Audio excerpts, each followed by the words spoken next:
the comments are active already, boy. We're back, man. We saying, Akeem? I'm good, my bro. I'm good. Back on the football team. Obviously, no more internationals. So this last week has been good to see, man. It's been good to see, but there's been a couple of wild comments. I know that we got to talk about them wild comments today because I never heard so much nonsense, man. Trust me. Bro, you know what's mad, yeah? I thought that United fans were annoying, innit? But fam, you see Liverpool, blood. Yeah. Later, look, my man said, come on, we're here. Bruv, we got some things to discuss about your club, bro.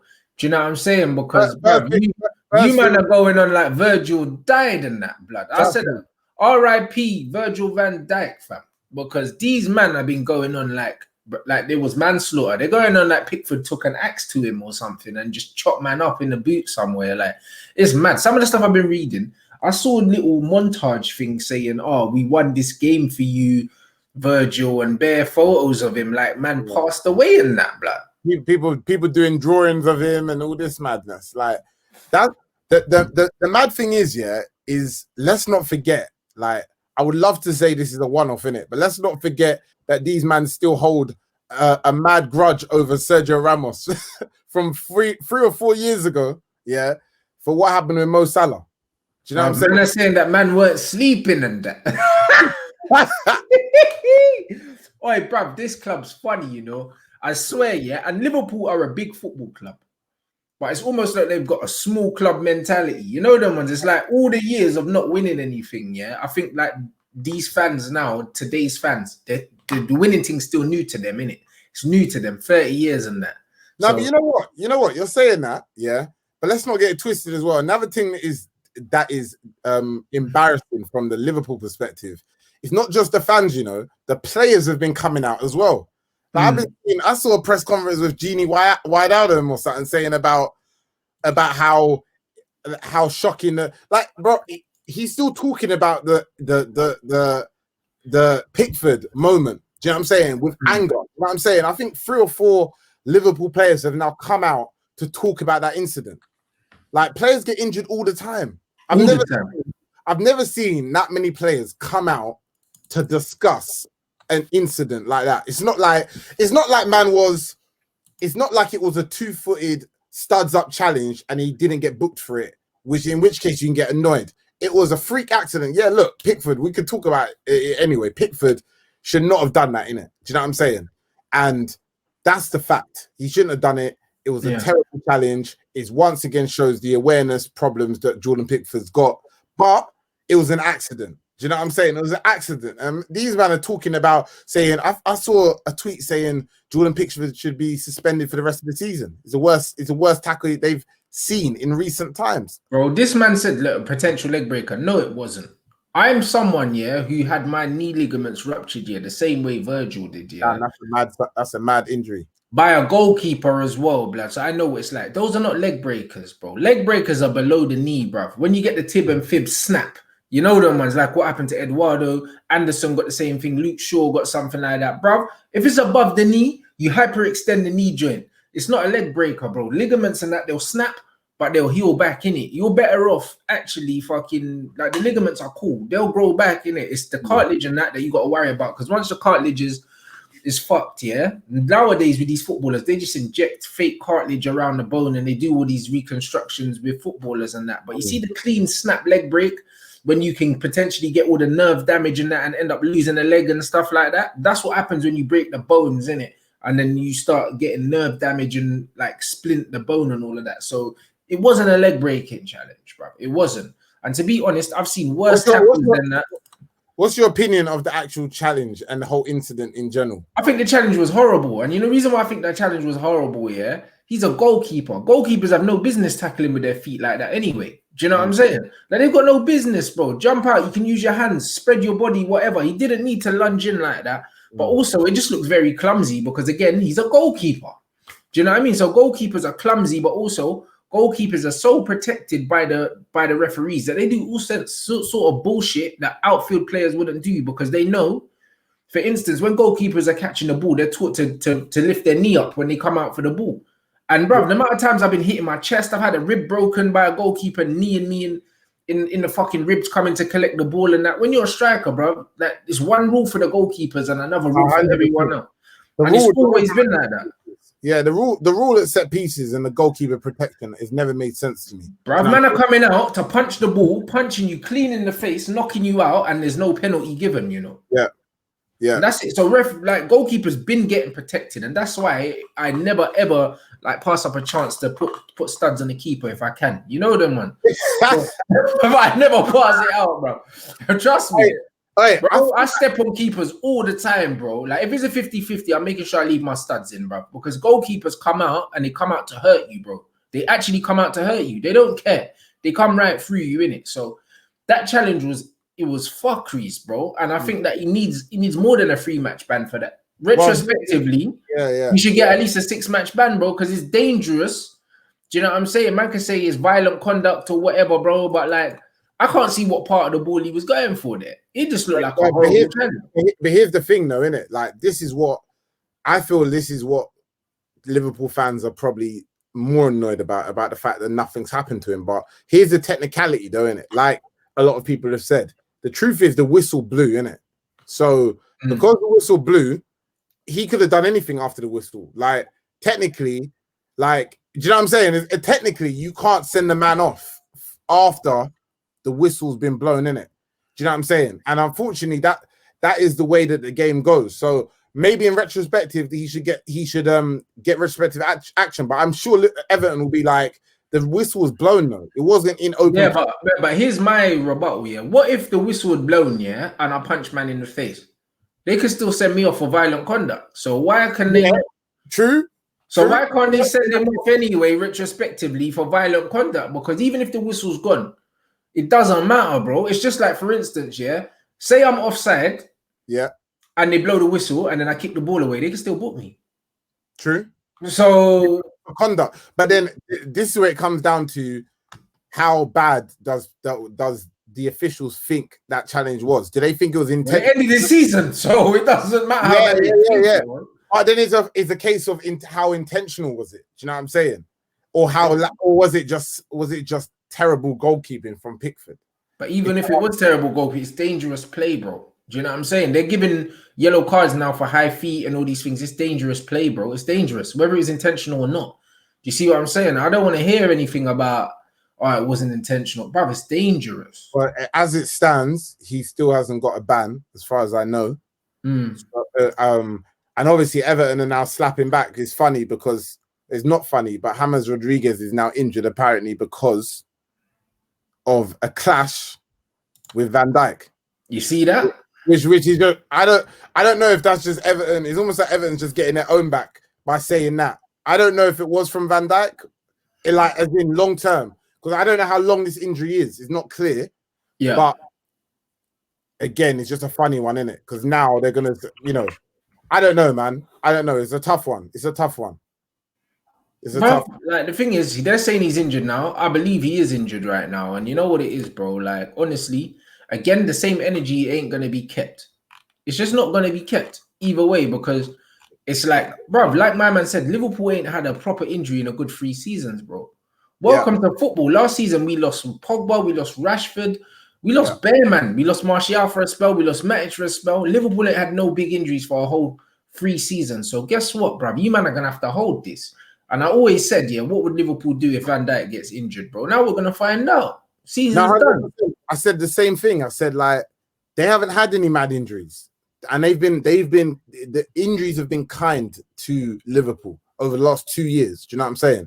And now they're gonna fill the, do you know what I'm saying? They're gonna have to do some reshaping. Maybe they should have made more signings in the summer to back up that team because they've been relying on all of them man always being fit. And they've been nice with that because end of the day, their 5 or 6 key players have been fit solidly over the last 2 years. Do you know what I'm saying? But there you go. So they've had a lot of luck on their side. And this is just the flip side. It was bad luck, bro. Like, no matter which way you want to look at it, it's horrendous luck, bro. Horrendous luck for Virgil. Do you know what I'm saying? That's all it is. Do you know what I mean? As much as it's clumsy from Pickford, it's bad luck, bro. It happens to every team every season, bro. It just didn't happen to them. And is it confirmed how long he's out for? They said 7-8 months. So the season's done for him. Season's done for him, bro. Season's done for him. Unless COVID stops it for him, then that's it, boy. It's done. Season's done for him. And you know what? It's one of them ones where now we're gonna see in it, because Klopp's got a certain arrogance about him, yeah. That like we're gonna see what he's on now. You know what I mean? Because he clapped back at Jamie Carragher saying, "Oh yeah, the squad's fine and it's hard to find a centre back because obviously it's a position that they don't rotate too much. So at the same time, it's hard to bring a man in knowing they're behind Virgil and behind, say, Matip or Gomez or whatever, and they're just happy to sit on the bench, which I understand. However, do you know what I mean? You need 2 players for each position, bro. You do. I mean, the thing is, they obviously got rid of Lovren and they're now playing Fabinho. I mean, Lovren wasn't good enough anyway. They're playing Fabinho now at the back. So he can do that, but then they lose someone in the midfield. But saying that, because of they've got Thiago, as long as Thiago stays fit, that's not going to be the worst thing. You see what I'm saying? So, but again, Fabinho's good because he can play right back. He can play centre back. He can play defensive mid. He's a very good player to have, bro. He's like having 2 or 3 players because he's that good in all of those positions. He can do all of those things. So I respect the Fabinho thing, but I just think that I'll be very surprised if Klopp doesn't try and sign somebody. Do you know what I mean? In the winter window, I'll be very surprised. I'll be very, very surprised, bro. But I don't know, man. I don't know. We'll see. What I think that's Liverpool's season, or not even season, but I think that's their title charge done now. You think so? What from that? Yeah. I think so, bruv. I think they're rattled psychologically. I think psychologically, I think they've lost so much psychologically from losing Van Dijk. Not even the ability on the pitch, but look at the man saying they ain't been sleeping and that. Man still talk, bruv. Get on with it, bruv. You know, like get on with it. Yeah, get on with it. Like get on with it. You're the champions. What are you moaning for? Do you know what I'm saying? Get on with the football. I feel like now they've got the perfect excuse now to just fall apart, bro. You know what I mean? I think they've got it there now. You know what I mean? Because they could turn around to this Van Dijk thing. And I think that you've given them an excuse now. You know what I mean? So, honestly, the way these men are going on like the youth's died, I don't know. I think he's done, bro. Like, I think, honestly, I think Liverpool, you're just going to see them fall apart now. Yeah, we'll have to see what happens. Like, Liverpool, I think psychologically is going to be their problem, innit? I feel their players are so rattled. Klopp must be rattled as well. Do you know what I'm saying? I feel the whole way that like I said, if Van Dijk had a bad tackle and then the player got sent off, I think that was another story. But I think they've got extra anger because Pickford didn't get any action. Do you know what I'm saying? So we'll see what happens. Like, I don't know about Liverpool. They still have a good enough squad to win the league, but psychologically is the problem, innit? Like you said. I think it's not ability wise. I think psychologically, just like when Man City lose company, like psychologically, it's a mad thing. Like all of a sudden, do you know what I mean? Just his presence at the back. Like you even see Joe Gomez and that. He don't look like the same player without Virgil there, bro. You know what I mean? And then there was a thing with him and Adrian and that, and you can see the frustration there. There's another problem, by the way. Alisson also being out doesn't help them. Do you know what I'm saying? Obviously, those are the guys that completely transformed their hopes of winning the title in the first place. Yeah. I'm saying because everyone gives Van Dijk Everyone gives Van Dijk the credit, but really, bro, it was the keeper as well. Because remember, Karius was doing fuckeries, bro. Yeah, and Adrian is doing the same thing now. so, bro, Liverpool could be in a little pickle still. They could be in a little pickle, so it'd be interesting to see. My man saying the English FA are just protecting Pickford. I think possibly. Yeah, well, yeah, boy, I don't know. I saw like a little cut of I think it was Rob Green as a goalkeeper in it, talking about they slowed it down and showing Pickford's eyesight and the way he was looking, and he was looking at the ball. He wasn't, and all of this stuff. Ultimately, coming to the point that they can't give him more than a 2 or 3 match ban because the tape proves it's not intentional. However bad the challenge is, if it's not intentional, it doesn't go more than three games. Yeah, apparently that's it. Do you know what I'm saying? That's the rule, innit? But I don't know if Pickford's gonna get back in that team. If the backup goalkeeper has a good flipping a couple of games, he may not get back in the team because Ancelotti's probably had enough of that. Do you know what I'm saying? Facts, bruv. Do you know what I mean? So it'll be interesting to see how long James is out for today as well. Yeah, boy. Both Merseyside teams losing their best player. Peak. But this is it. So it'd be interesting. Look at man, Virgil's our boy, you know, that feels massive. Man said none of the players slept after what happened to him. They're talking like my man got Oh my left up in an alleyway. You know imagine Robertson calling Trent or something like, I couldn't sleep. These man calling each other.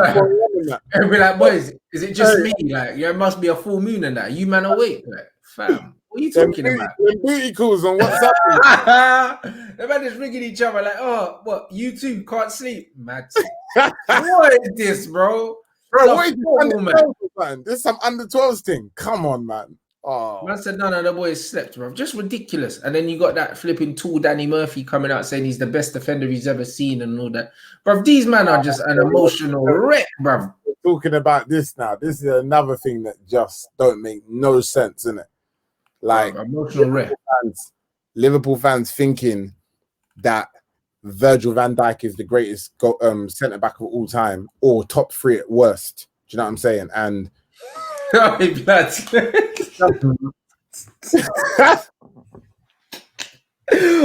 bro, I swear this guy is the funniest, blood. I swear every time. Bro, every time I swear, bro, real talk. That's exactly how I came. That's accurate still, bro. It looks worse every time I see it. Still, oh, man. It's no motion, blood. Oh, in Pickford, bro. Like real talk, the way man came through, mad thing. It was mad, but these man going on like they've never seen footballers before. I don't get it, fam. Yeah. I really don't get it. I really don't get it, bro. Like, man's going like best defender he's ever seen, bro.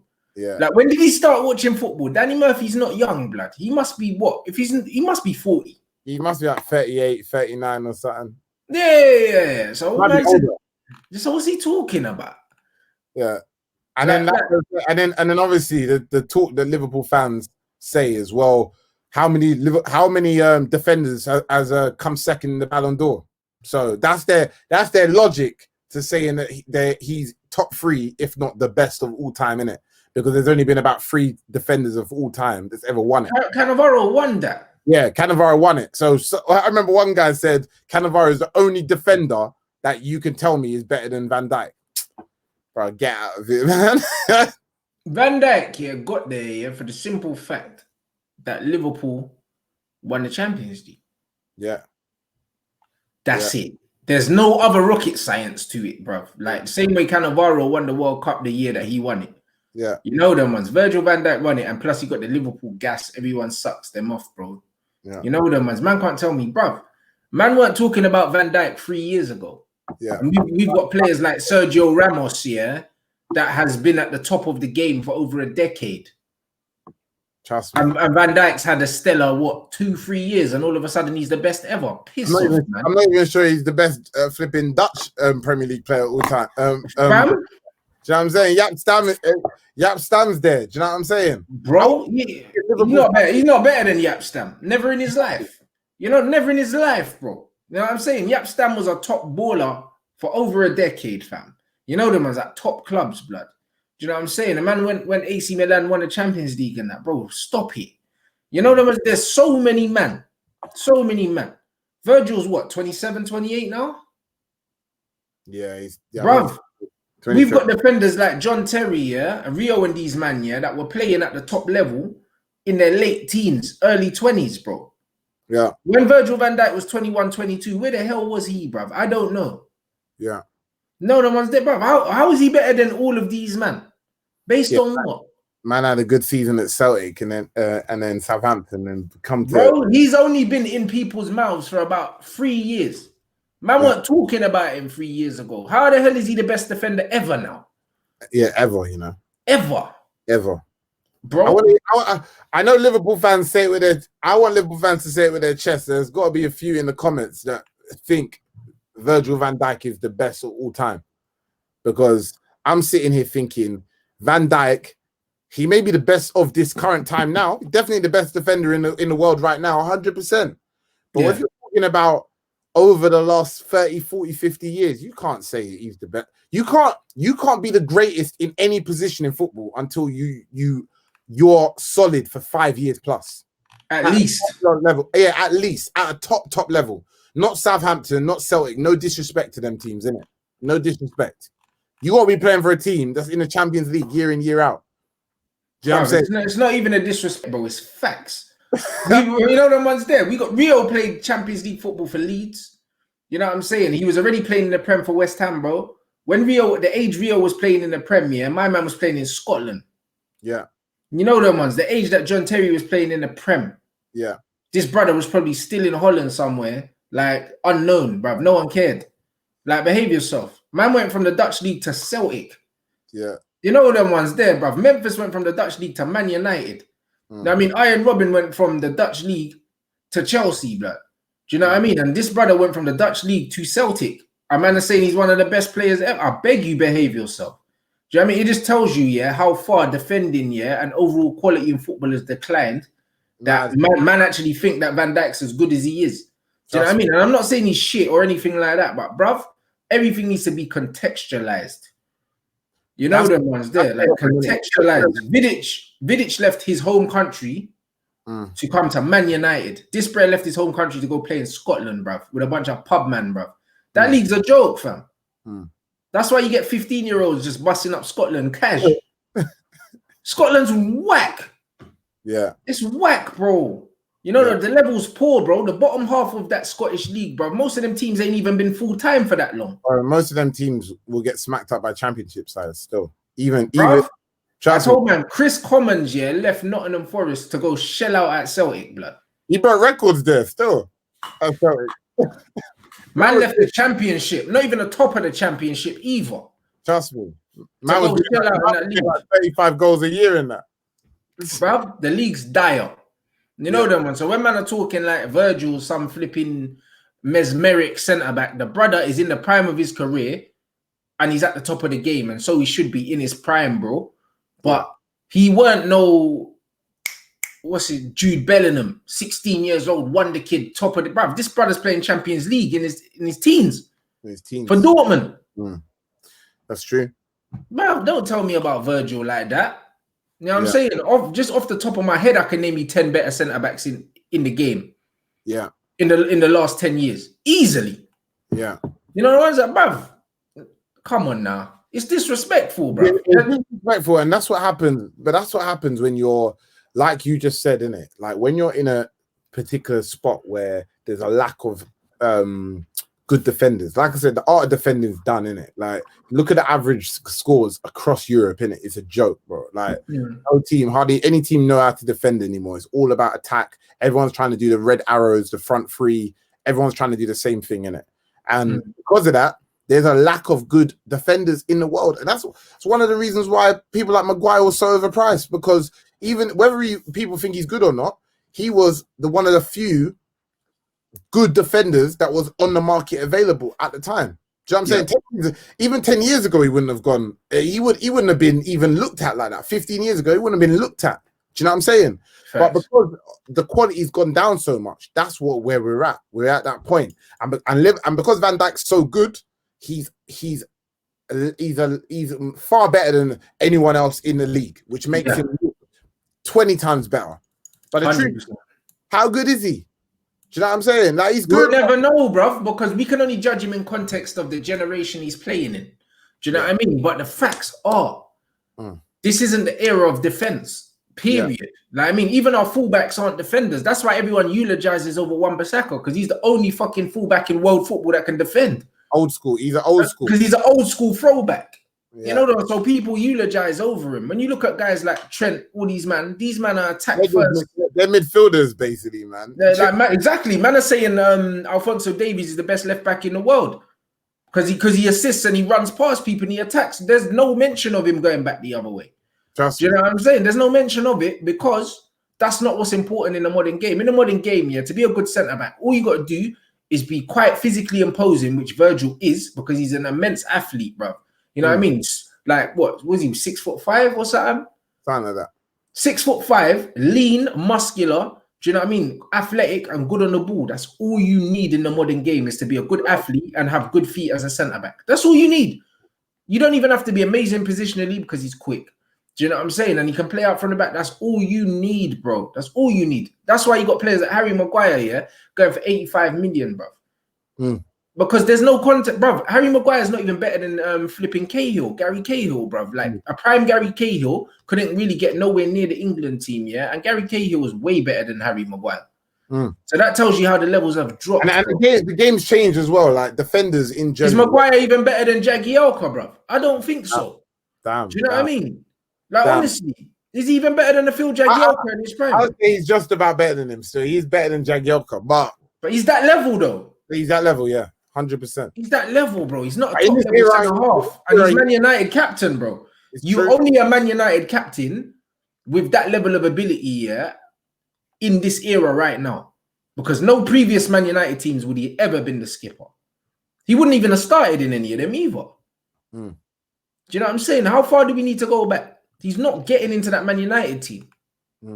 He's not. John Terry was the captain of Chelsea at 21 years old, blood. Yeah, that's the sad part. That's the sad part. That's like, if you look at across Man United's back line, you know, let's not even include Alex because he's just come. But if you look across that back line, how many of those men will get into any of those starting 11s over the last 30 to 40 years of Man United? There's not that many. Like these men are not at the standard that there's definitely been a decline in standard at defending, not just at Man United, but at all the clubs, isn't it? And that obviously is what leads to so many goals being conceded. And I'll be honest, yeah, whilst we're finishing up on Virgil van Dijk, bro, Virgil van Dijk's not even been that good over the last couple of months as well. That's another conversation a lot of people don't want to. He hasn't. I've seen my man getting spun like a Beyblade a few times. Bro, remember when it was no one can get past Virgil van Dijk? No one's ever run past him, bro. And then man had a picture of Rashford, yeah, like fucking brushing man off. Like there it is, blood.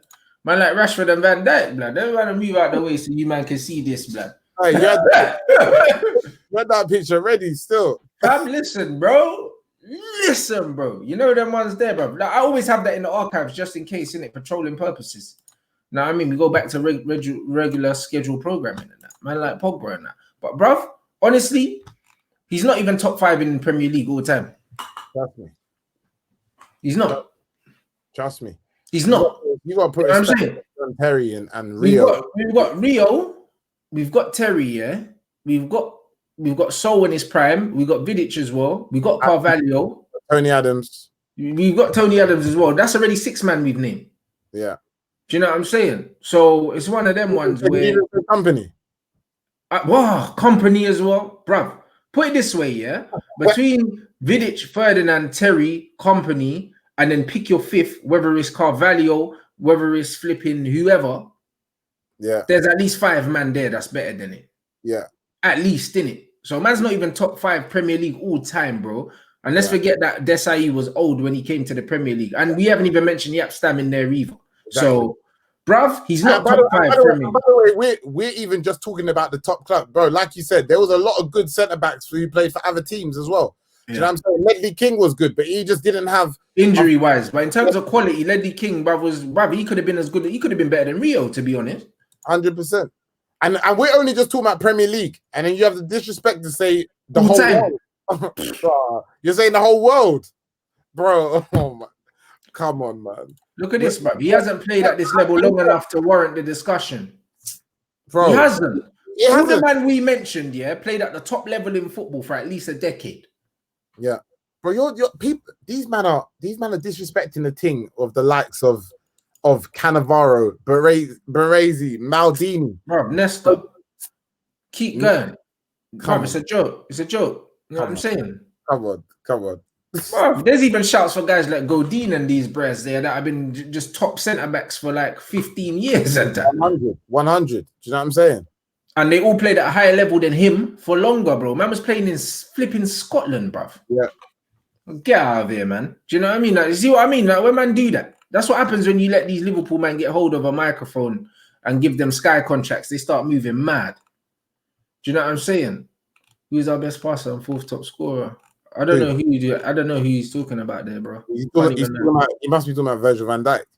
Bruv, yeah, well, he's a massive threat from corners because he's an absolute powerhouse of a defender. He's an immense athlete, bruv. Even when I saw the picture of his leg after his injuries, bruv, man's ripped to shit, bruv. Like veins everywhere, and that he's super lean. He clearly looks after himself.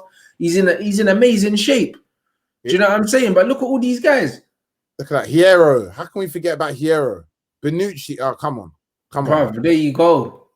And like I said, there's Bear Man we haven't even mentioned. Bear Man. Man could probably give you a calm 20. You know them ones like in the last say 15 years. A man is saying of all time. But football now is just about attacking. So because of that, a lot of people ain't really trying to do that. They're trying to rub man out. You know what I mean? And that's what it is. Like it's an absolute madness. Even Puyol we ain't mentioned either. Like there's man in there. Do you know what I'm saying? So the whole of all time Van Dijk thing, bro, I've put that in the bin, innit? Man, like Costa Curta. That's what I'm saying. But that's why I put that in the bin, bro. Even when you think about my man at Real Madrid as well, the French youth bloods. What now, Varane?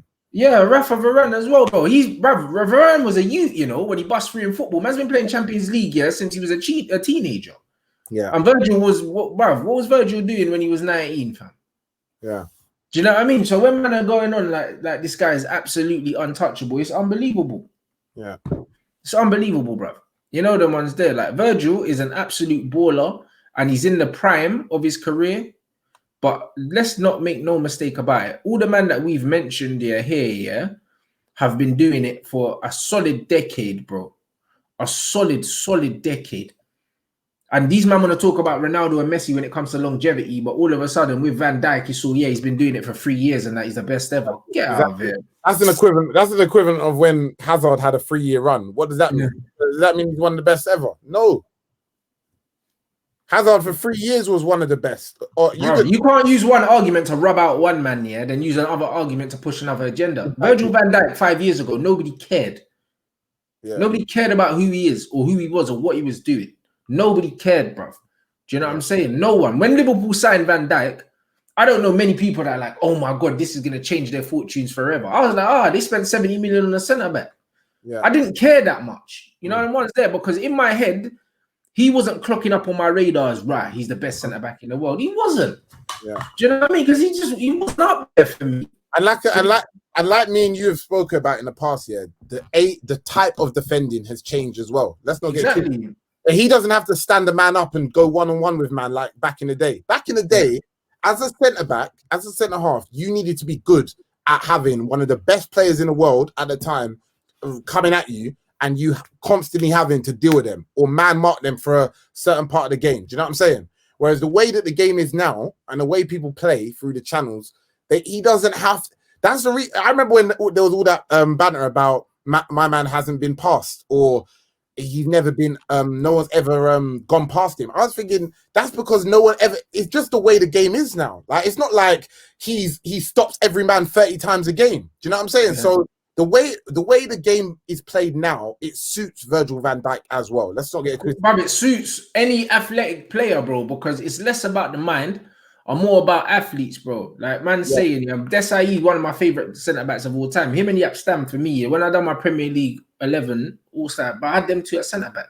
You're not getting past Stam and Desai together, bruv. It's just not happening. 100%. You know them as like even Chiellini as well, bruv. You got to look at Ayala as well, bro. You know the amount of bad boy centre backs there's been in world football, And why are you talking about AC Milan? Why are you talking about AC Milan? That's why the same argument what we're talking about now. That's why I hate when people say, because again, 6 months ago or a couple of months ago, people were saying this Liverpool team is the greatest. Could be the greatest team of all time. Do you know what I'm saying? And bro, what they've done 96 points and 99 points over the last 2 years. It's impressive. It's well beaten. Do you know what I'm saying? And it's incredible what they've done in it. But we've seen, and I hope that a lot of people don't forget how good some of these starting 11s and some of these 16s were 10, 15 years ago. Do you know what I'm saying? Bro. Some of the teams, that AC Milan team you're talking about, bro, they must have had at one point about 8 world-class players in their 11. Bro, like Virgil van Dijk ain't never gonna come up against Batistuta and them, man. He's not in it. You know, bro, it's a whole different era of football. You know what I'm saying? He's not coming up against R9 and them, man. Do you know what I'm saying? He's not coming up against that. He's not even coming up against Defoe, like Alan Shearer, Ian Wright. Do you know what I mean? Bro, like the era for the waviest strikers in the Premier League was the era before. Yeah. Like even speaking to Darren Bent, yeah, the fact Darren Bent in this era, yeah, will be bagging 25 Premier League goals. 100%. Comfortably, bro. When you look at what Vardy's doing, when you look at what Danny Ings is doing right now, yeah, players like Defoe, players like Darren Bent, they walk into the England setup now, and they struggle to get in it before. 100%. Different ball game. Do you know what I mean? These men are not coming up against the Andy Coles that can score 30 plus goals a season. They're not coming up against those players no more. They're coming up against players like flipping Tammy Abraham that are scoring like in the mid to late teens, blood. Like now that's a good return. But see, look, people still go back to the same thing. Man got second in the Ballon d'Or as a defender. Propaganda. So there was propaganda, bro. He had a good PR team. That's all it is. Van Dijk's got amazing PR, bro. It's Rashford level. You know what I mean? Him, Kante, them man have got amazing PR, bro. Because Kante's been shit for 2 years. And man still talk about him like he's flipping Claude Makelele, bro. He's been awful. But apparently it's all right that he's been awful because he's had a lot of injuries. Get out of here, man. Do you know what I'm saying? Right. Man's been rubbish for 2 years. Man got hauled off in shame in the World Cup final. And he ain't been the same since, blood. But because he's a nice guy, it's all right.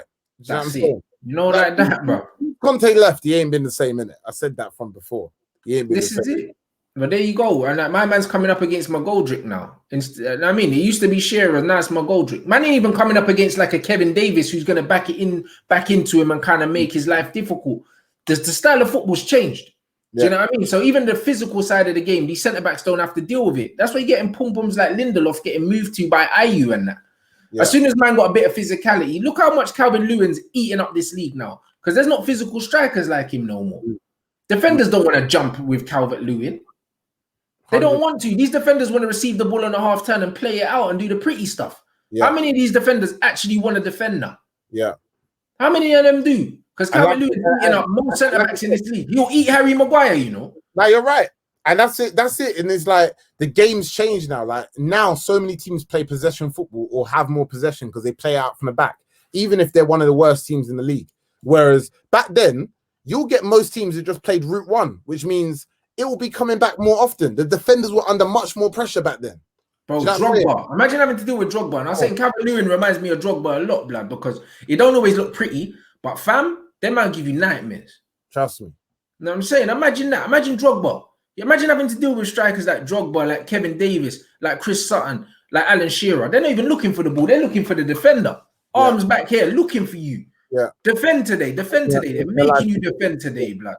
Imagine coming up against players like that. We haven't seen him. We just see, man, little foot race and that. Oh, ball's up there, head it away. Strikers don't even like heading the ball no more. You know what I mean? So you're centre back, you got your ponytail and that. Just head it away. Easy money, bro. Come on, bro. It's not the same game. No, it's not the same game at all, bro. He's not coming up against the same kind of players. So that's why a load of these dead ballers now, like playing centre back, walking it out of the back. John Stones has stolen a living for like 10 years. Yeah. Defenders like that. Yeah. Look at it, bruv. Name me 5 top centre backs in the league. You can't even name me 3, blood. No one can. Man are naming Harry Maguire as the second best centre back in the league, and he's awful. Which is, by the way, Saeed's argument the other day that he's still top 3 in the league. And even though I was arguing, that just confirms how bad the defenders in the league are. That someone like Harry Maguire, who's been awful, somehow is even in that conversation. Mad. Bro, done out here, bro. Harry Maguire is an embarrassment, bro. He's an embarrassment. And you know what it is? You know the reason why? I don't even feel sorry for man.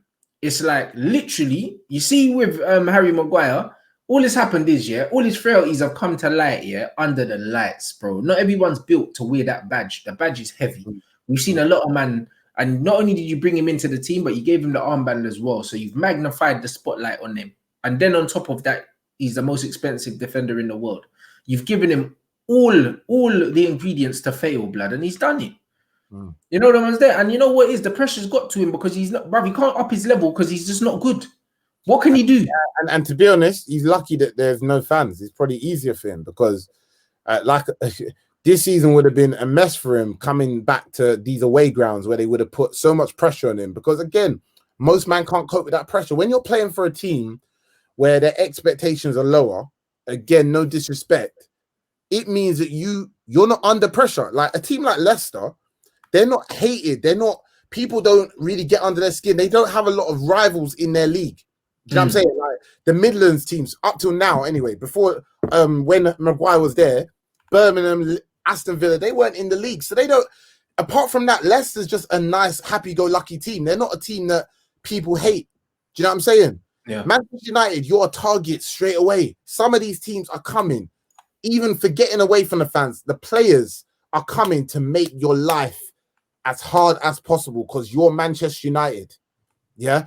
And that's the fans on top of that. Then you're doing that thing what you done in Greece. Yeah. And you're coming back to 70,000 people in the stadium a month after. Bro, you know what? Maguire's lucky that there's actually no crowd, you know. Because if he's shitting it like this, yeah, when it's an empty stadium, imagine what it'd be like in front of 60, 70,000 people abusing him, bro. Exactly. Because, bro, empty stadium and he's doing this. He's not got the minerals to be Man United manager. I mean, Man United captain. Manager, same thing, blood, these days. You know them ones there, blood. Ollie said the other day, Harry told me he's playing, so he's playing. What? Yeah, bro. He said that he wants to play, innit? He said he wants to play. Harry said he wants to play, so he's playing, bro. A man said that win in Paris the other day got Solskjaer extra 3 months in his job. Bruv, the fact that Maguire's going for 85 million Great British pounds tells you the state of defenders and defending in this era of football, blood. It says it all. My man's saying this is the top 3 at the moment, and this is only on paper by name. This isn't by ability because Thiago Silva's done out here, bro. He ain't got it, bro, in the Premier League, bro. He's gonna get a rude awakening as well. Yeah, no one's there because the game's bypassed Thiago Silva. Great leader, everything like that, but bro, he ain't got the athleticism to do it in the Prem no more with these young G's, blood. Watch your Jamie Vardy just runs man down. Especially because, like, Lampard doesn't know how to protect certain players and use them in the right way yet. Do you know what I'm saying? Because Man United, Ferguson, Sir Alex was good at that, innit? When he brought in Henrik Larsson or when he brought in Laurent Blanc. Do you know what I'm saying? Laurent Blanc was past his best, clearly, but he knew that Laurent Blanc can't play 90 minutes against aggressive physical teams. Do you know what I'm saying? He has to play against the games where Man United's got more possession. Do you know what I'm saying? These times, Lampard's just gonna stick Thiago Silva in all these big games, and he's just gonna get found out. That's the way I see it's gonna happen, innit? 100%. Like there's absolutely no two ways about it. You know what I mean? There's no flipping two ways about it, man. You lot make sure you slap the like button. Let's get us up to 500 likes. So yeah, bruv, I can't believe it, bro. I just can't believe it. Some of the talk, you know what it is? It's recency bias, innit? They always do it. Yeah. And that is why sometimes it's good to watch things back. It's good things to watch things back, yeah. Because even like, for instance, the last Man United game against PSG, yeah, I was so happy that we won. I was gassed. Man posted the meme with Twanzebe and that. Good game. But then when I watched the game back, Wan-Bissaka saved Twanzebe's ass a couple times, you know. Couple times. The reality is, like, but because man was caught in the moment, everyone's excited. Everyone's like Rio and fucking Owen Hargreaves are like, like he has to start the next game, all these other things. But bruv, Paris played shit. We played 3 at the back, and bro, a couple times Twanzebe lost his man and Wan-Bissaka saved him with last-ditch challenges, yeah. And if Wan-Bissaka wasn't switched on and they scored, the narrative could have been also different. Then people would have been, you know what I mean? And those are the margins in football. And because football's an emotional game, that's why sometimes I don't like to do my match reaction straight after the game. I like to watch it back. Do you know what I'm saying? Because when you're watching it live and you're emotional, bro, and your stomach hurts and you're nervous and that, bro, certain things you don't see, bro. Do you know what I mean? And that's what it is. And that's why I gave Fred my man of the match, yeah? Because Fred was immense, bro. But when I watched it back, David De Gea, without the 2 big saves that he made, 2-3 big saves, we lose that game comfortably. Big saves, yeah. Bro, the Kazawa chance right at the beginning, if he scores that in the first 10 minutes of the game, we've lost. The game is over. The game's over, you know. It's done. Because we can see the goal in the first 10 minutes. There's no way Man United are coming back. I can't remember the last time we've gone behind, away from home and won a game. And let's not forget, Man United got life with the retake of the penalty as well. I thought that was shambolic, bruv. I'm gonna be completely honest, Goalkeepers always come off their line, innit? And I never see them get retaken like that. I can't believe in my life that we got a second bite of the cherry because I was like, wow. Like even when I saw the penalty, like Martial played for that, innit? Like if that went against us, I'd be fuming, innit? You know what I said it. I said, yeah, it was a penalty by the letter of the law, but he was looking for it because when he turned, he wasn't going anywhere. And even from the touch that Martial took, the ball flew out of the camera shot, bro. He didn't even control it properly. It was all like he was kind of feeling for the defender. He found it and he went down. Do you know what I'm saying? That's what it was. Let's not get it twisted, innit? Like as happy as I was for the result, the reality is that if Neymar and Mbappe was on job, we would have still lost the game anyway. Do you know what I'm saying? But man saying on job. Wait, Mbappe was chopping man up. The save that De Gea made. Yeah, he's shooting on one of them opportunities. He should have put it away, and he didn't put it away. He should have. I thought he would have put it away. To be honest, I was shocked. Do you know what I'm saying? The save from De Gea, for the one when he chopped. He came inside, and I think who did he chop? I think Lindelof chopped Lindelof. De Gea saved it. Then there was another one. Wan-Bissaka slid last minute. Mbappe was definitely scoring that. You know that was there. So when I see that, the Kazawa chance, the Gea save again, point blank, first 10 minutes of the game. If that goes in, we probably lose the game 3-0. You know that's what it is. And then the Martial pen, happy we got it. Do you know what I mean? If it went against us, I'll be like, rah, that's not a penalty. And then man missed the pen and got a second chance, bro. Like again, if that was the other way around, I'll be fuming. There's so many things that happen in the game. I would be fuming. There's so many things that happen in that game that if it happened against us, I would have gone mad in it. And that's how I choose to look at football. I try to look at it like, fuck it. If it happened the other way around, how would I feel about it? Like even the handball that we got in Paris as well, it was Kimpembe. Oh, if that happened against us, I would have been fuming because he was looking the other way. He jumped the other way, it's hit him on the arm and that. Bro, if that went against us, if that went against us, I'd have been mad. You know the one. So when I looked at that game, when I watched it back, I was like, bro, De Gea, not enough people are talking about what De Gea's done in this game, bro. Because if De Gea wasn't on job, we're in trouble, you know? Yeah. You know what I'm saying? We're in trouble, you know? If Wan-Bissaka wasn't on job, no one would have been talking about how well Axel played. Man would have been saying, right, he got caught out for that one. Mbappe got through, scored. The chance where Di Maria dinked it over the top and then the man hit the crossbar, it was Axel that got caught out. And Wan-Bissaka sweeping up. You know what I mean? So Wan-Bissaka did very, very well to kind of sweep up when Axel did get caught out of position. He's still learning the game. But these men talking about it like, oh my God, he's got to start every game now. I had to take myself back and say, let me watch this game again and see how well he played. And he done well. But he's still not the answer right now going forward. End of the day, we played like the little boy team, innit? We ultimately nullified. Our job was to nullify what PSG had rather than, do you know what I'm saying? We done, and Ollie's tactic worked, innit? For probably the first time since the last time we came to Paris, innit? He actually done an attack. His tactics seemed to work, but I still think he went to the dressing room, like you just said, innit? And I think he just puffed. He would know that game could have easily gone another way, innit? Do you know what I'm saying? Yeah.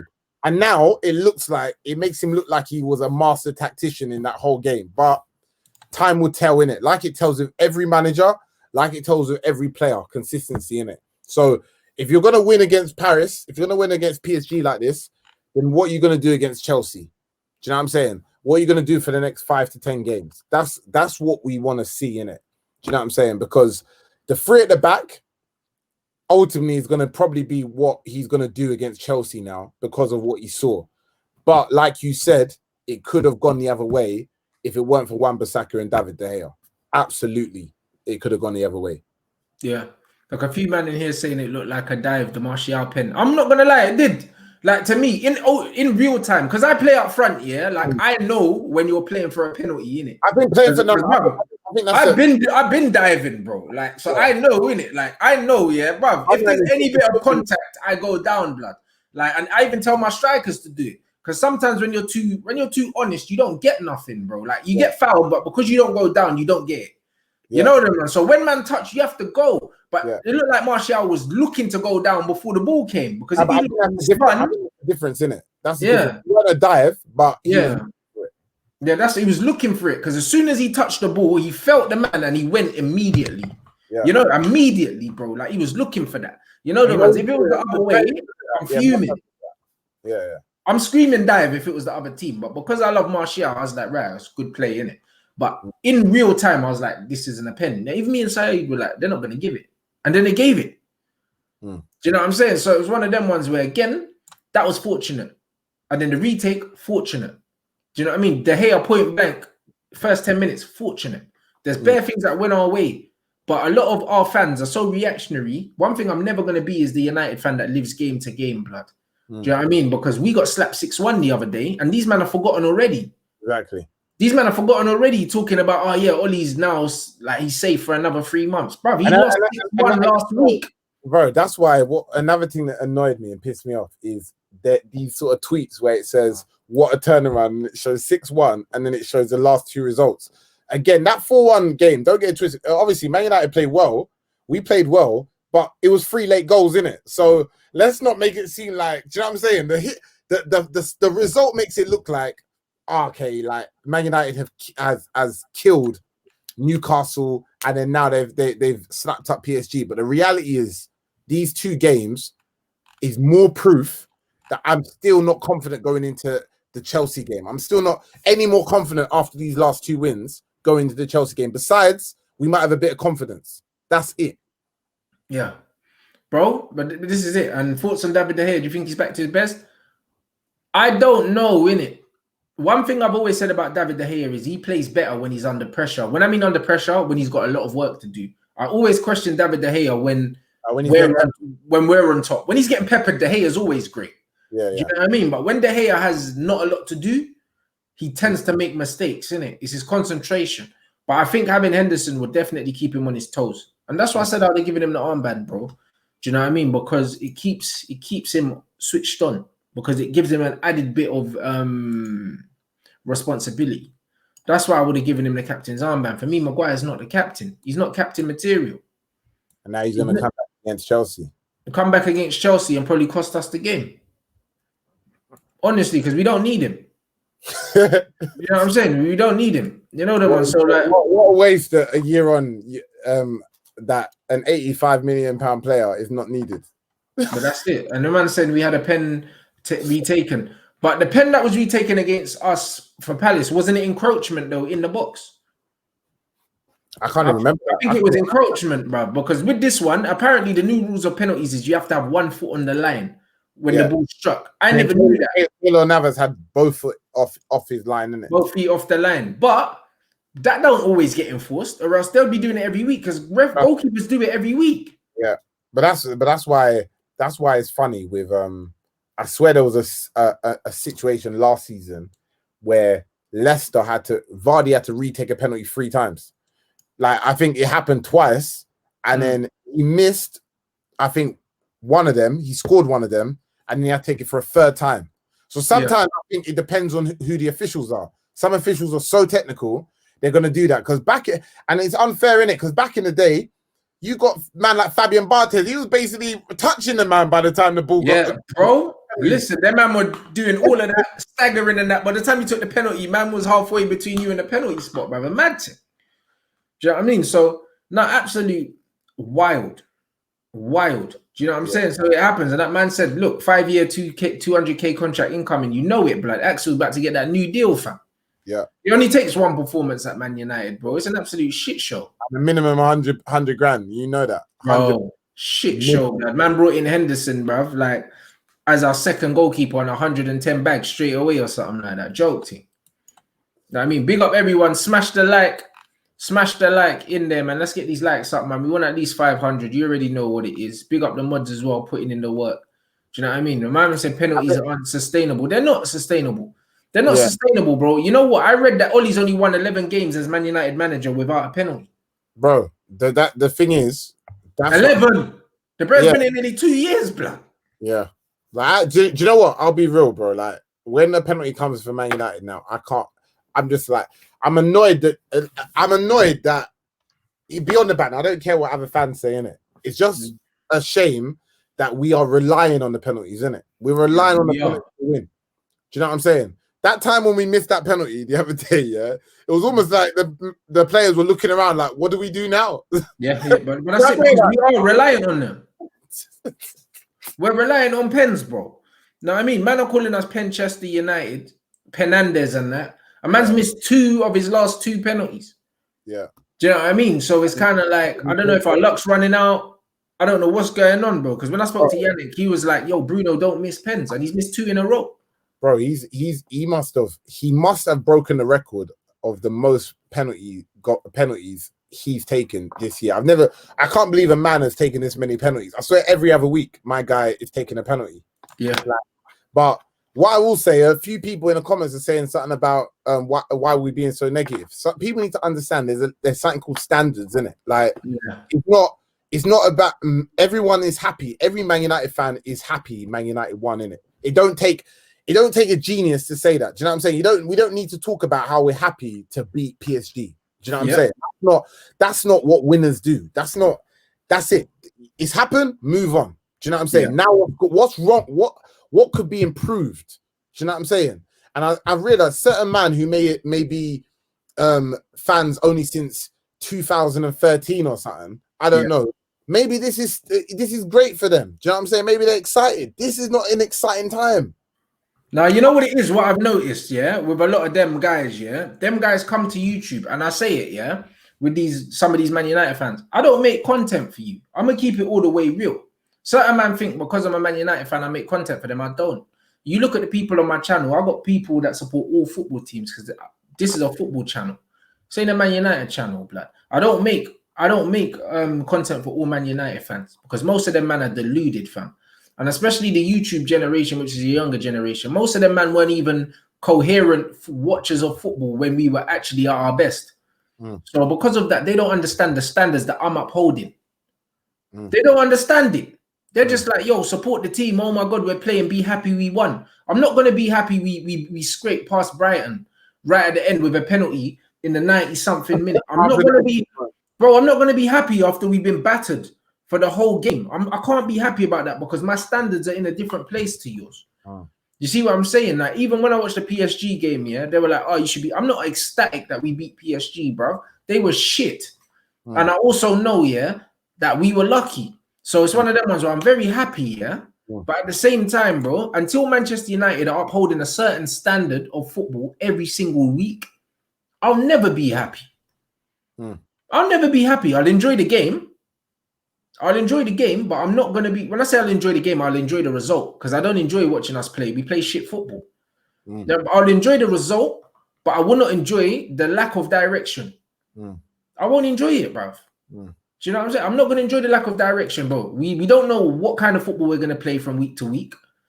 Yeah, I mean, we don't know what to expect. And this is why I just think I can only assume in it that some of these kids have not watched Man United at their best in it. Maybe they need to watch Premier League years or something. I don't know what they need to do in it. Something to understand the levels of what United was at relentlessly, week in, week out. Do you know what I'm saying? Week in, week out. Not now. PSG and then Man United don't win again for another 3 weeks or something, bro. That's not Man United. Do you know what I'm saying? That's what. Trust me. Like I got a lot of people I know in it that celebrate that support lower league clubs in it or clubs that are their goals are just staying up in it. Do you know what I'm saying? Even Jack's a great example. Do you know what I'm saying? These man are just happy with. Bro, if they win this week and they win, and even if they play bad, even if they play well and then they get smacked up, do you know what I'm saying? They don't care. All they care about really is supporting the man and hoping for the best. I get it. That's what every fan is for. But Manchester United have standards in it. They've got standards and levels from not just in the last 10, 15 years, going back 50, 60 years, even before we were born, before we knew anything. They had a certain level of standards that needed to be upheld. And it's like he's kind of forgetting about it now. Like even my man said, I'm gassed that we beat PSG, but I'm not under any illusion that we lost 6-1 the week before, blood. It's like we beat PSG, so now all of a sudden man are forgetting everything else that's gone before it. You're only as good as your last result in football, bruv. Do you know what I mean? And we can't keep living game by game by game, bruv, because even from that win on PSG, We can't say we beat PSG, so we're definitely going to beat Chelsea now. We can't say that. You can't say that. We don't know what Man United is going to turn up. Yeah. We can beat Chelsea, and I think we should on form because Chelsea have been shit. But at the same time, I can't literally say, yeah, we're going to beat Chelsea now with confidence because this is where we are as a team. We haven't strung together good performances in a long time. We've got good results. Like even after lockdown, we scraped over the line and got third, but we weren't playing good football. Trust me. Do you know what I'm saying? Some of them games we were lucky, to be honest with you, with pure luck. Bro, man got pammed against Southampton. Do you know what I mean? Got pammed against West Ham. There's bare games where we didn't play well. And you know what it is? Like one brother here was like, oh, why don't you celebrate? Where is it? Why don't you celebrate goals or something like that? Bro, I do celebrate goals, but I celebrate goals, yeah, in certain moments. You know them ones. I'm not someone, you know, there's a lot of these YouTubers, yeah, they're actors, blood. When goals come in, they jump up and down, start screaming, and then start calling people out and saying, oh, yeah, you're not real United fans if you're not, bro, fuck all that. I'm happy inside, blood. But more times when United score, I'm just relieved, blood, because it's against the run of play and I'm nervous. You know them ones. So man's got to jump up and down and screaming, blood. You summed it up still. That most of the time, bro, when Man United score, these days is like it's a pen out of nowhere, and when I feel like, you know what I'm saying, I'm just like, yeah, I'm hoping that Man United can hold on to the end of the game. I'm not enjoying it. I'm not enjoying it. Do you know like what I'm when saying? you watch me, I'm someone who loves the game of football. You know, like I love to see beautiful football. I'd rather watch Brighton play than us. Yeah, you know them. I'd rather watch Brighton. And it's sad. It's sad that coming up to this Chelsea game, that I'm just hoping that Maguire can handle Timo Werner, and the reality is, do you know what I'm saying? I'm not confident because of the system and the structure and the play we're choosing to play. That's it.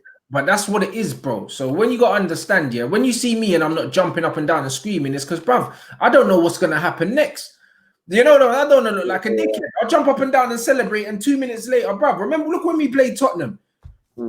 We scored the first goal, bruv. And then what happened? We can see the 6 after that. Nice. Then I was like, I can't just, bruv. So, bruv, when it's Man United now, because we can't even sustain, yeah, a decent level of football for 90 minutes, I can't celebrate goals the way I want to celebrate them because I'm still not confident even when we do score. Yeah. And that's the truth. I was so nervous for that PSG game. Even when we went 1-0 up, I had a feeling that they were going to equalize. And then they did. And let's not get it twisted as well. Like, we still got to keep it. Like, I'm seeing messages of, yeah, that's our hardest Champions League game done. We should easily. Leipzig got a lot harder than them. Yeah, and like I said, especially the way Leipzig is set up as well. So, Man United, do you know what I'm saying? And let's not get it twisted. Let's not think that PSG are going to come to Old Trafford on some play thing. Do you know what I'm saying? So, Man United still have a lot to do. So, right now, it was a great result, great 3 points. Amazing. But now it's about, bro, until we're through that Champions League group mathematically, then I'll be relaxed in it. Because Man United could still easily get. You see the way Leipzig moved the ball? I'm way more worried about them. And also, I know in the return leg, if them man have variety, like, it's one of them ones where they'll be decent. Yeah. You know the ones there. They'll be decent again, but they're not a good team, innit? I think it's all up here with PSG. If you don't respect them, you can beat them. Leipzig are a very good football team. But I feel like PSG will beat everyone else. Yeah. But like I said, the PSG thing, if you can see the early goal, it could be curtains, innit? It could be a 3-4-0 thing. That's it. And like my man said, I don't trust the team to be consistent. That's why I don't get excited after a win like that. I'm happy for the win, but I'm not going to fall for it again, especially after the 6-1. Brother, it's hard to be mad excited, yeah? It's hard to be excited. Brother, we lost 6-1, bro, to my brother's team, and he was in the house. A man had to hear man screaming and running in the room. And then you think that a week later, yeah, because we fucking beat PSG, yeah, with like a last-minute goal, yeah, that wipes all of the previous trauma of watching Oli as the manager out of my head. No chance. It doesn't, bro. I'm not like that. I understand what football is meant to be like. I can't just forget it all. I can't forget it all, bruv. I can't. Do you know what I mean? So because of that, man are like, oh, you're not like, right, you're not supporting. I am supporting the team, but I don't trust this team. So because I don't trust them, I can't fully let myself go and fully enjoy. Bruv, the football's not even good to watch. Yeah. Do you know what I mean? If we were playing wavy football and then we weren't winning games, I think, you know what? We just need a few more players. It's going to come. When I'm watching them, I'm like, we've got the players. But I tell you what's funny about it, though. I'm not shocked that we got slapped up sooner or later. I'm shocked it was against Spurs, but I'm not shocked it happened because the writings, it was all in the. Do you know what I'm saying? If you watch how Man United's played since after lockdown, we were always gonna collapse one game because we were just living off pure momentum and penalties. Yeah, that was it. So end of the day, that's one of the factors why you don't want to be one of them flip-flap sort of people where you get gassed over a win. You talk about how Man United are better than this, that, and everyone else. And then the following week you get slapped up because you don't have a system that is going to win 5, 6, 7, 10 games in a row. Yeah. And if you don't have a system that can do that, then, bro, how good are you really? Or how bad are some of the teams you're playing against? Because sometimes most of the games that Man United's played over the last couple of months, they've just played against opposition that has been either unlucky or played badly, rather than we playing back good. I don't know. All I'm saying is I'm sure Ollie is doing training on how to go over in the box, innit? Do you know what I'm saying? How to fall over in the box. I don't know. Arsenal are losing 1-0. This is a mad thing. Are you serious? Yeah. No. Rapid Vienna or something, bro. Mazzoline, bro. And that's what I'm saying. But the bottom line is, bro, there's nothing more than I'd love Man United to win every game here. But one, I know that's not going to happen. And I would love them to play great football. And two, that's not going to happen either. But you're not going to get me to pretend, yeah, that I'm enjoying the football that they're playing and that I trust that they can put this level of performance up week in, week out, because they can't. They've shown it's not sustainable. Winning penalties isn't a sustainable way of winning football matches. It's not. So if we get a last minute penalty and I'm not running around screaming, that's why. Because I'm thinking about the next game, which is why I didn't celebrate the Brighton win. I said the Brighton win felt like a loss because of how bad we played. Everyone was celebrating. Man was saying, you're not a real Man United fan. What happened the next game? 6. Because I saw it coming. Because you can't keep shithousing your way to fucking single goal victories from the single goal penalties and that. And it's not like our defense is good enough to be cleaning out clean sheets and then all you got to do is score 1 goal. We ain't got a good enough defense for that, or we ain't got a good enough shape or system. So we need to be able to score 2-3 goals from open play. Oh yeah, I'm seeing Arsenal are getting slapped up. Yeah, a magical night in his bed. Someone messaged me saying about how they should be 2 or 3. No, no. Oh, yeah, man, I'm gonna enjoy my dinner watching that. That's for damn sure. You know, like that, bruv. Look at that. They're getting absolutely pammed in the comments. You, man, make sure you slap the like. I'm definitely about to turn that on and enjoy that. You know what I'm saying? I got my food on the way, blood. And then get some Caribbean food and watch Arsenal get. You know, you always guarantee Arsenal would take the mantelpiece from Man United. Bro. You know them ones. Them man would just deflect all the scrutiny away from our club. You love to see it. You know them ones there. So nah, bro. Hopefully we do the thing against Chelsea. You know what I mean? Hopefully we do the thing against Chelsea. But again, I don't know what Chelsea team's gonna turn up, and I don't know what Man United's gonna turn up. So it's one of them games, isn't it? Honestly, I don't know. Like Chelsea have been poor. Chelsea have been very poor, but they have the quality in it. So they only need 1 or 2 players to turn up. It might be a 3-3 sort of game still, because it could well be. I can see both defenses just being leaky, and both managers don't really know a shape properly. Like, do you know what I'm saying? They both don't know really how to defend. Like, I just think, boy, if a goal comes early, it could be a 3-3 thing, innit? Bruv, look, this has just come through. Oli Gunnar Solskjaer has spoken to Mason Greenwood. Bruv, forget Oli. Forget Oli, man. Bruv, he just needs, Mason needs a real bad man manager. That's what he needs, isn't it? That's what he meant. Punctuality, bro. Getting frustrated with his general tardiness. Bruv, man's late, and bruv, listen, Mason is just a chilled youth. You can tell by the way he plays football, innit? You don't feel pressure. Mason's just like that, innit? You'll have 6 men running on him and he'll just cut inside and whip it top. These times Ollie's probably saying, why didn't you copy the likes of Daniel James and that is early every This is it. He's just a laid back guy, bro. You know them, that's what he is. Mason's a quiet guy. They should have never made Mason do the flipping the press conference for England. Just leave him alone. You can see by the way he answered it. He's like, why are you asking me for, bro? Leave me alone. I don't want to be here. How's this even come out? bruv. Just because Mason ain't really been like, you notice Mason ain't really been starting and that. No, but I'm saying, how's this comment even come out? Like, as in, like, why has this come to the public? Because of what happened with Foden, and all of a sudden they're trying to scapegoat man now. You know the ones. I feel like after the Foden thing, it's like he tried to do the disciplinarian thing with Greenwood. Yeah. You know the ones. Like, don't do that. Yeah. Like Greenwood's a star boy. Just let man shine in it. Like that's just what needs to happen. None of this disciplinary crap, bruv. He's a kid. What'd you expect, bruv? What do you expect? Him and Phil Foden was out there doing what young boys do in it. Man was out there, bare buff blonde things. He wanted to see what go on. There's nothing wrong with that. Straight to you know what I mean, I'll just say, listen, bruv, like, come on, man. Next time, make sure they ain't got phones on them, bruv. Boys are gonna be boys at the end of the day, bruv. It is what it is. I'm gonna keep it. You gotta know how to manage certain players, innit? You gotta know how to manage. I don't do nothing stupid like leave him out of the team for weeks and that. No, but bro, he hasn't really been playing since then. You know what I'm saying? And like, don't do the disciplinarian thing with Mason. Southgate's doing it now. I don't like that. Do you know what I mean? Because I've always felt that with Mason, he's not like Rashford. He'll standardly go to another club. Do you know what I'm saying? Yeah, that's it. He's not like Rashford in that. So if he falls out, if Ollie does that, there'll be clubs sniffing for him straight up, quick.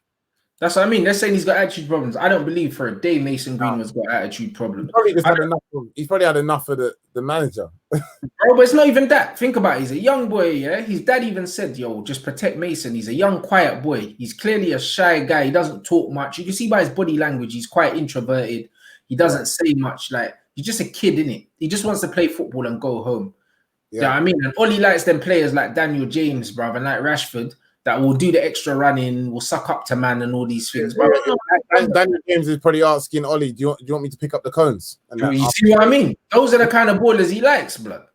That's it. Them Jobsworth guys, innit? And you can tell Mason ain't no Jobsworth, blood. Mason will just bang goals and go home. Bang goals, bang girls, go home, innit? Man like Galwood, blood. That's what it is. Like, that's what he's on. He's on it. I got time for Mason. No, there's no way Mason's got a bad attitude. If Mason had a bad attitude, there's no way he would have made it all the way up into the first team. You know them ones. Because even when you look at Ravel, man are saying, oh, Ravel Morrison never made it into the first team like this. Because there were things people were talking about his attitude from when he was in the reserves and that. Mason never had no issues in the reserves. There was no talk of Mason. All I'm saying is, now all of a sudden, man are talking about attitude after this England thing. Bro, go away, man. No one's talking about Foden's attitude, bro. You know the one that Foden's calm, bro. He's still starting for Man City. Leave Mason alone, bro. For real. You know what I'm saying, leave Mason alone. I'm not hearing it. You know, just leave him alone, bro. He's a young kid. He just wants to play football. Let him live. Let him live his life, bro. You know what I'm saying? Just let him live his life, bro. I don't see there's no issue in it. You know what I'm saying? There was no talk of this brother's attitude. Same with Martial. Everyone talking about attitude, and that. But, bro, man, never hear no one else talking about no attitude. Now, all of a sudden, you man want to push this attitude agenda, bro. Yeah. If Mason if he had a bad attitude, same with Pogba. We never heard nothing about his attitude in Juventus. They all love him there. So how come all of a sudden he's got an attitude now? Because the English press decide. Yeah, man, piss off, man. Do you know what I mean? Leave Mason alone, blood. No, that man's there, bruv. It is what it is. He's a little kid. You know what I mean? He's still learning. He's going through life. He's been thrust into the limelight. He shouldn't even be starting, bruv. That man gave him the number 11 shirt and starting him every week. Shouldn't even have done that.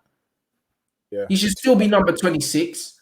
He had half a good season. You've put all this pressure on the youth. He's gone to England. He's made a mistake. He's got caught, and you men have thrown him under the bus. England threw him under the bus. Ain't been selecting him for squads. And I could tell the way they're treating him at the club ain't the same than before he left. 100. There you go, bruv. So sort it out, bruv. Do you know what I mean? They need to look after him. It's mad. It's mad. I'm not sure. Boy, anyway, I just don't want to see man like Daniel James or certain man playing in front of him in it. So if he should be there or thereabouts in the squad over the next couple of weeks, especially if we're needing a goal in it.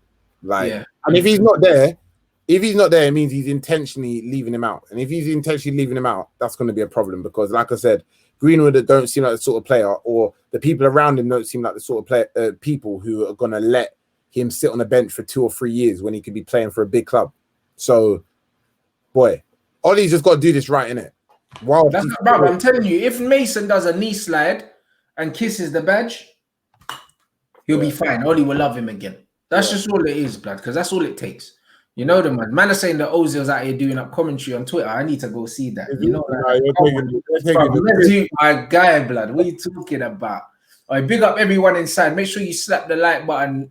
I mean, let's get this up to 500 likes. Do you know what I mean? Free my brother Mason. You know the man. These man always trying to push agendas against the Star Boys. You know the ones. It is what it is, man. Make sure you follow Akeem. Obviously, follow Cheekysport.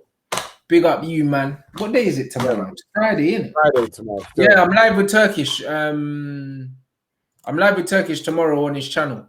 You know the one. So I'll catch you, man, on Turkish's channel. Turkish can break down what's going on now, boy.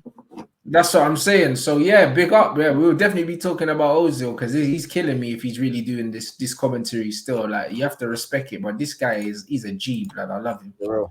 You get me? So big up, guys. Smash the like. I'm going to watch Arsenal get pammed and I'm going to eat my roti, blood. It's on the way.